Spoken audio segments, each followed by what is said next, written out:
Small reverse हैं उसके बारे में, ठीक है। तो इससे पहले वाले लेक्चर में हमने पढ़ा था प्रायद्वीपीय नदियों के ही बारे में, लेकिन हमने उसमें 3 रिवर्स के बारे में पढ़ा था, गोदावरी, कृष्णा और कावेरी के बारे में, है ना। आपने वो लेक्चर देखा? नहीं देखा तो चैनल पर जाकर देखिएगा, है ना। अब देखिए, आज हम इस वीडियो में बात करेंगे कि जो स्मॉल रिवर्स हैं प्रायद्वीपीय भारत की, वो कौन कौन सी हैं, है ना। कुछ इंपॉर्टेंट रिवर्स हैं उसमें जो कि हम उससे पढ़ेंगे। पहली बात तो कुछ लोग ऐसे होते हैं, जैसे कि मान लीजिए आप बेसिक, हो सकता है बेसिक से स्टार्ट कर रहे होंगे, या हो सकता है आपकी तैयारी का मन हो, शुरुआत आपने नहीं करी है, हो सकता है आप शुरुआत करने वाले हैं। तो मैं आपको बता दूं सबसे पहले कि प्रायद्वीपीय नदियाँ होती क्या है ना। इसके पहले वाले वीडियो में मैंने आपको बताया था कि प्रायद्वीपीय नदियों का ओरिजिन किस तरीके से हुआ है, यानी कि प्रायद्वीपीय जो भारत है उसमें ड्रेनेज सिस्टम जो है वो किन कारणों से हुआ था।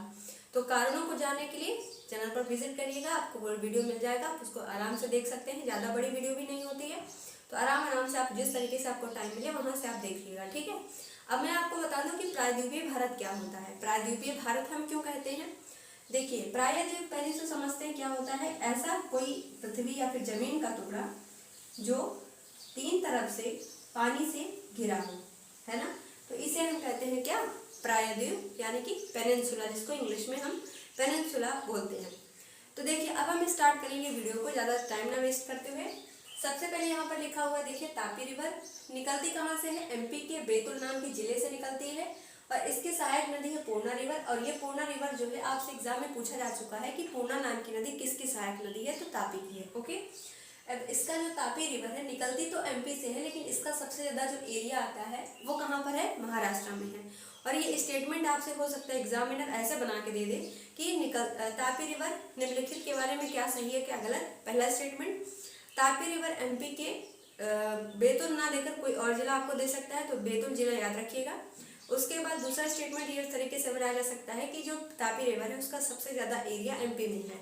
तो आप आंसर करके वहाँ टिक सही वाला करके आएंगे, क्यों? क्योंकि निकलती यहाँ से है, लेकिन यहाँ पर आंसर हो जाएगा महाराष्ट्र में सबसे ज़्यादा एरिया है। तो ऐसे स्टेटमेंट आजकल एग्जाम में आ रहे हैं, तो बहुत अच्छे से आप ध्यान से पढ़िएगा, है ना। इसलिए मैं आपको क्वेश्चंस का भी पैटर्न बताती जाती हूँ कि किस तरीके से क्वेश्चन पूछे जाते हैं, है ना।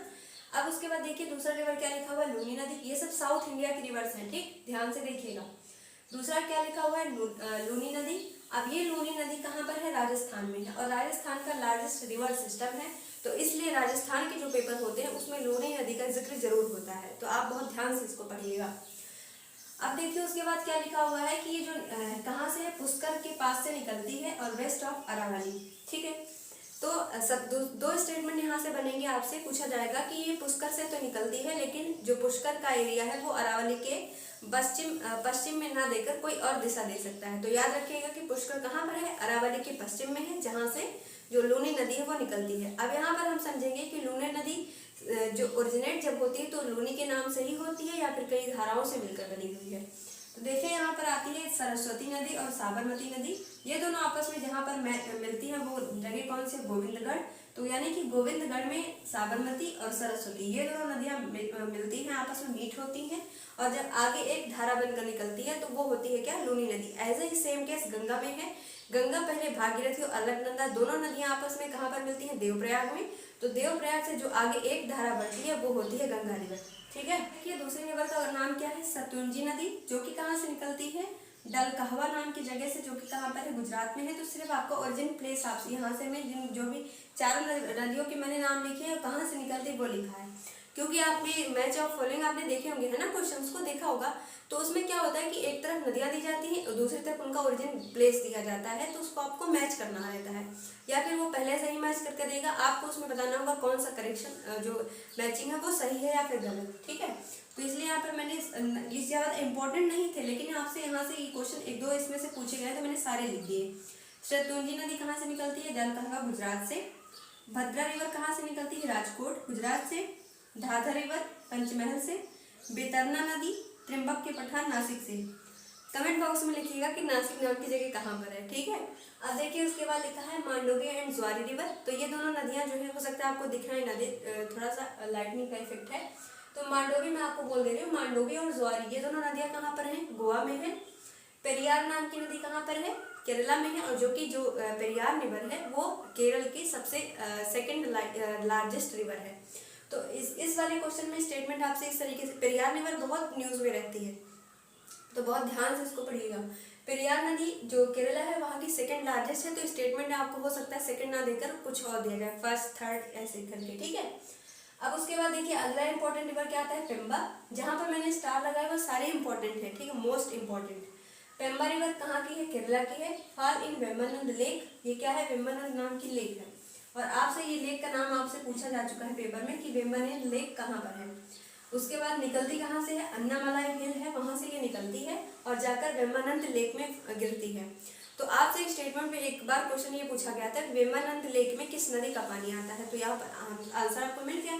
पेम्बा नदी जब इसमें गिरती है तो जाहिर सी बात है इसी का पानी आएगा। अब उसके बाद देखिए कुछ अलग अलग इंपॉर्टेंस रिवर्स हैं जो कि आपसे नाम हो सकता है पूछा जाए या फिर आपको उसका राज्य पूछा जाए। तो अगर आप ध्यान रखेंगे कि साउथ में है तो आप आंसर जिस हिसाब से उसका ऑप्शन होगा वहां से आप टिक कर ले जाएंगे। तो पहली नदी सुवर्णरेखा, ब्राह्मणी, पेन्नर, पलार, वंशाधारा और वैतरणी। देखिए यहाँ पर दो रिवर है, एक है वैतरणी, एक है वैतरना। अब वैतरना नाम की नदी नासिक में है, वैतरणी साउथ इंडिया में है, कंफ्यूज मत होइएगा, ठीक। अब देखिए यहाँ पर लिखा हुआ वैगई नदी, तो जो ये वैगई नदी है वो कहाँ पर है, तमिलनाडु में है। और तमिलनाडु में जो वैगई नदी है इसी के किनारे एक टेम्पल है जिसको हम कहते हैं मीनाक्षी टेम्पल। तो मीनाक्षी टेम्पल आपसे पूछा जा चुका है पेपर में कि कौन सी रिवर के किनारे है, तो आप आंसर सिंपल सा आपको आंसर मिल गया होगा, किसके किनारे है, वैगई के किनारे है, ठीक, करेक्ट। अब देखिए हो सकता है स्टेटमेंट चेंज हो जाए पेपर में, हो सकता है ये पूछा जाए कि जो लक्ष्मी जो हमने अभी बताया कि जो मीनाक्षी मंदिर है या फिर रिवर का नाम या फिर टेम्पल का नाम, दोनों आपसे पूछा जा सकता है, तो याद रखिएगा। अब चलिए हम समझते हैं कि जो पश्चिम में नदियाँ जो जाती हैं उसके लिए ट्रिक क्या है, ठीक है। तो चलिए अब देखते हैं कि जो पश्चिम में रिवर्स बहती हैं उसके लिए ट्रिक क्या है, ठीक है। Ready for the trick. देखिए सबसे पहले यहाँ पर लिखा हुआ मैंने पश्चिम में बहने वाली नदियाँ, सेम ऐसे ही हेडिंग बनाएगा, ऐसे ही लिखेगा जैसे मैंने लिखा है, ओके। देखिए सबसे पहले कौन सी रिवर, यहाँ पर मैंने ट्रिक क्या लिखी है, समानता, ओके। ये शब्द याद रखिएगा, क्या है, समानता। इंग्लिश में क्या कहते हैं इसको, बताइए बताइए, इक्वालिटी, हाँ। अब देखिए सा से होता है साबरमती, माँ से माही, ना से नर्मदा और ता से तापी। चारों नदियों के नाम याद रखिएगा। अब इस तरीके से आपसे क्वेश्चन पूछा जाता है कि आपको 4 या फिर 5 नदियों के नाम आपको दिए जाएंगे और पूछा जाएगा इनमें से कौन सी ऐसी नदी है जो पश्चिम में नहीं बहती है। पश्चिम में बहने का क्या मतलब है कि वो कहाँ पर जाती है, अरबियन सी में, यानी कि अरब सागर में जाकर गिरती है, ठीक। अब यही अगर हमने अरब सागर की बात की है तो भाई ये भी जान लेते हैं कि डेल्टा और एस्चुरी क्या होता है ना। तो डेल्टा और एस्चुरी को समझते हैं। देखिए जैसे मान लिया हमने, क्या माना हमने कि यहाँ से कोई रिवर निकली है ना, ये क्या है, ओरिजिन प्लेस है। अब ये रिवर आगे बढ़ रही है, इसके साथ क्या होंगे, सेडिमेंट्स होंगे, कंकड़, पत्थर, ईंट, जैसे कि पोल्यूशन आप देख रहे होंगे, बहुत सारी चीजें उसमें आती हैं। तो ऐसे ऐसे जाती है और सारी जगह पे अपना कुछ कुछ जो इसके अंदर होता है मटेरियल, उसको हर एक जगह पे छोड़ते हुए आगे बढ़ती है और जाकर एक सी में क्या करती है, गिर जाती है, ठीक। अब दूसरा यहीं पर देखिए एक रिवर, यहाँ पर दूसरी रिवर है और यहाँ से ये रिवर निकल रही है, लेकिन इसके साथ जो अवसाद हैं वो क्या कर रही है, इनको जगह जगह पर ड्रेन ना करते हुए डायरेक्ट किसी सी यानी कि सागर के अंदर क्या करती है, डंप कर देती है, यानी कि डायरेक्ट लाती है और गिरा देती है। अपने अगल बगल जगह को जो सामान उसमें आ रहा है, अवसाद उसके अंदर आते हैं, उसको अगल बगल ना गिराते हुए डायरेक्ट ले जाकर किसी सी में गिरा देगी, है ना।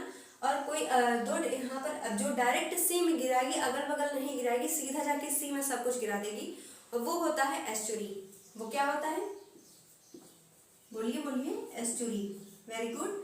अब उसके बाद यहाँ पर देखिए ऊपर लिखा हुआ है कि कोई रिवर है जो कि अपने साथ अवसादों को अगल बगल गिरा रही है और जाकर नदी में भी कुछ पार्ट उसका गिरा रही है, तो उसको कहते हैं हम डेल्टा। अब ये मत समझिएगा कि ये जो ये स्टार में गिरा रही ये डेल्टा है, जो यहाँ पर गिराएगी वो डेल्टा होगा और यहाँ पर जो ये वाली रिवर गिराएगी वो एस्चुरी कहलाएगा, ठीक है। दोनों में डिफरेंस आपको समझ में आया, अच्छे से समझ में आया, कोई दिक्कत नहीं हुई। फिर से एक बार देखिए, एस्चुरी वो होता है कि अगर कोई नदी अपने साथ जो अवसाद लेकर जा रही है वो सीधा जाके किसी सी में डंप कर देती है, तो वो होता है एस्चुरी। लेकिन अगर रिवर डेल्टा फॉर्म कर रही है तो इसका मतलब ये है कि उसके साथ जो अवसाद आए हैं वो उसके रिवर के अगल बगल जो रास्ते थे उसमें गिरा, थोड़े थोड़े छोड़ते हुए और थोड़ा थोड़ा ले जाके उसने किसी सी में ड्रेन किया है। और अगर जो वहाँ पे डेल्टा फॉर्मेशन आपको दिख रहा होगा, लेकिन एस्चुरी जब बनती है तो वहाँ पे डेल्टा की फॉर्मेशन हमें नहीं दिखाई देती, वो डायरेक्ट सी के अंदर चला जाता है।